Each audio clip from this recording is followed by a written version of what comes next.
अभी हाल ही में देखिए जो यूएनएचआरसी है, तो यूएनएचआरसी के द्वारा मानव अधिकार और जलवायु परिवर्तन के लिए दुनिया का पहला स्वतंत्र विशेषज्ञ के रूप में किसे नियुक्त किया गया है। तो दुनिया का पहला स्वतंत्र विशेषज्ञ होंगे मानव अधिकार और जलवायु परिवर्तन को लेकर, जिसका नियुक्ति किया गया है यूएनएचआरसी ने। तो ये कौन है, तो ये है डॉक्टर इयान फ्राई। ठीक है, तो डॉक्टर इयान फ्राई जो है, तो ये मानव अधिकार और जलवायु परिवर्तन के लिए दुनिया का पहला स्वतंत्र विशेषज्ञ होंगे और इनका नियुक्ति किया गया है यूएनएचआरसी के द्वारा। और अगर हम डॉक्टर इयान फ्राई की बात करें तो ये कौन से देश के हैं, तो जो द्वीपीय देश तुवालू हैं और जो ऑस्ट्रेलिया देश है, तो इन दोनों देशों का नागरिकता है इनके पास डॉक्टर इयान फ्राई का। तो दोनों याद रखना है, तुवालू और ऑस्ट्रेलिया के रहने वाले हैं डॉक्टर इयान फ्राई, और इन्हीं को अभी जो है यूएनएचआरसी ने दुनिया का पहला स्वतंत्र विशेषज्ञ के रूप में चुना है मानव अधिकार और जलवायु परिवर्तन के लिए। अब यहाँ पे जो यूएनएचआरसी है, तो हम थोड़ा यूएनएचआरसी के बारे में भी डिटेल में देख लेते हैं। सबसे पहले यूएनएचआरसी का पूरा नाम याद रखें। इसका पूरा नाम है United nation human right council, और इसका अध्यक्ष कौन है, तो यह है फ्रेडरिको विजिलास। और मुख्यालय इसका कहाँ पे मिलेगा यूएनएचआरसी का, तो ये स्विट्जरलैंड के जेनेवा में स्थित है। और इसका स्थापना जो हुआ था, तो ये 15 मार्च 2006 को इसका स्थापना किया गया था।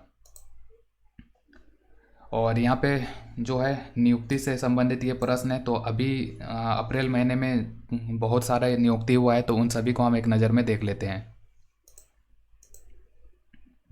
तो देखिए ये अप्रैल महीने का नियुक्ति है, अप्रैल 2022 का, और ये सारा चीज़ आप हमारा वेबसाइट सरकारी लाइब्रेरी से पढ़ सकते हैं। सबसे पहले देखिए अभी हाल ही में जो भारतीय भूवैज्ञानिक सर्वेक्षण है, यानी कि जियोलॉजिकल सर्वे ऑफ इंडिया, तो उसके महानिदेशक चुने गए हैं डॉक्टर एस राजू। तो डॉक्टर एस राजू जो है, तो ये जियोलॉजिकल सर्वे ऑफ इंडिया के महानिदेशक हैं।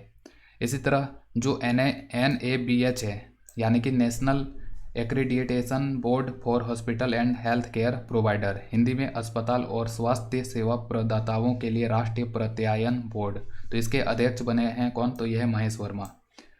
अगला है इंटरनेशनल टेलीकम्युनिकेशन यूनियन, ठीक है, तो शॉर्ट में ITU। तो ITU का प्रशासन और प्रबंधन परिषद का स्थायी समिति का उपाध्यक्ष चुने गए हैं अपराजिता शर्मा। फिर है यूनाइटेड नेशन का शुद्ध शून्य उत्सर्जन, यानी कि नेट जीरो एमिशन प्रतिबद्धताओं पर एक उच्च स्तरीय कमेटी का गठन हुआ, और उसमें जो है भारत के अरुण नाभा घोष को भी शामिल किया गया है। अगला है फार्म एजी के ब्रांड एम्बेसडर कौन बने हैं, तो ये आमिर खान को चुना गया है फार्म एजी के ब्रांड एम्बेसडर के रूप में। अगला है दिल्ली मेट्रो रेल कॉरपोरेशन का निदेशक किसे बनाया गया है, प्रबंध निदेशक, तो यह है विकास कुमार। हंगरी के प्रधानमंत्री कौन बने हैं, तो ये बने हैं विक्टर ऑर्बन बने हैं हंगरी के प्रधानमंत्री।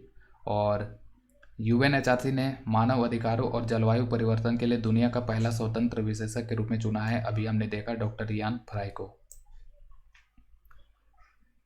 और जो पेमेंट काउंसिल ऑफ इंडिया है, तो इसके अध्यक्ष कौन बने हैं, तो ये बने हैं विश्वास पटेल। तो विश्वास पटेल जो है, तो ये पेमेंट काउंसिल ऑफ इंडिया के अध्यक्ष चुने गए हैं।